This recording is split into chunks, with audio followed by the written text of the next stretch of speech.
5 dekabr kuni O'zbekiston Prezidenti Shavkat Mirziyoyev yangi energiya quvvatlari va infratuzilma obyektlarini ishga tushirdi. Marosimda umumiy qiymati qariyb 11 milliard dollarlik 42 ta obyekt foydalanishga topshirilib, yana 21 ta loyiha qurilishiga start berildi. Tadbirda Birlashgan Arab Amirliklari, Turkiya, Ozarbayjon va Qirg'iziston energetika va infratuzilma vazirlari, shuningdek, xalqaro moliya institutlari va yetakchi global kompaniyalar vakillari qatnashdi.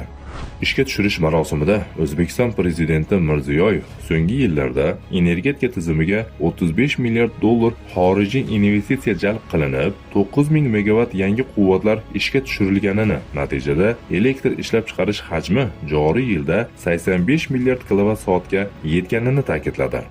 Ular orasida quvvati 3500 megawatt bo'lgan 16 ta quyosh, shamol, issiqlik va gidroelektr stansiyalari bor.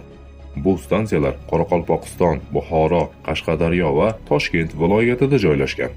Kelgusi yilda yashil energiya ishlab chiqarish hajmi 23 milliard kilovatt-soatga yetadi. Ushbu quvvatlar O'zbekiston aholisining yillik elektr energiya iste'molini to'liq qoplanishiga xizmat qiladi. Shu bilan birga O'zbekiston Oliy Majlisi Qonunchilik palatasi 3-dekabrdagi majlisda O'zbekiston energetika vaziri Jo'rabek Mirzamahmudov ishtirokida eshitish o'tkazish tashabbusi bilan chiqdi.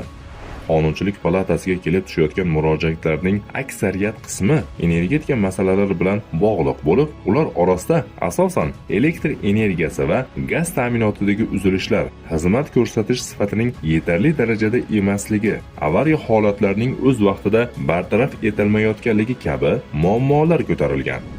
Oxirgi yirik miqyosdagi quyosh va shamol energiya ishlab chiqarish loyihalari xususiy investitsiya kapitali bilan amalga oshirildi.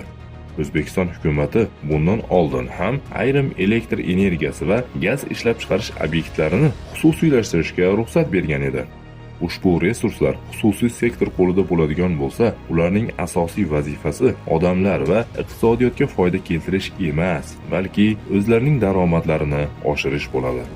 Jamiyat manfaatlariga xizmat qilish xususiy sektorlarning qo'lida bo'lib qoladi.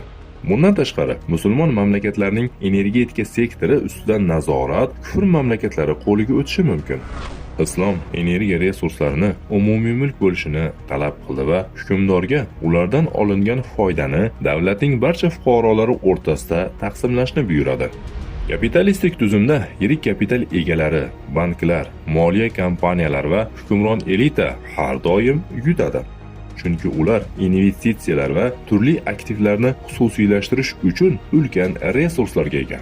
Hozirgi buzuq nomutanosiblikni o'zgartirish uchun kapitalistik tuzumni bekor qilish va uni islomiy iqtisodiy tuzum bilan almashtirish kerak. Bu tuzumda ekspluatatsiya va sudxo'rlik bo'lmaydi. Umumiy mulk esa himoya qilinadi. Bunga kapitalistik tuzumga chek qo'yadigan Roshid xalifalik davlati orqali erishiladi.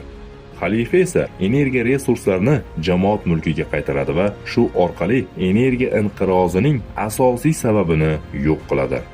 Rasululloh sallallohu alayhi va sallam shunday deganlar: Musulmonlar 3 ta narsada suv, o't-o'lan va olovda sherikdirlar.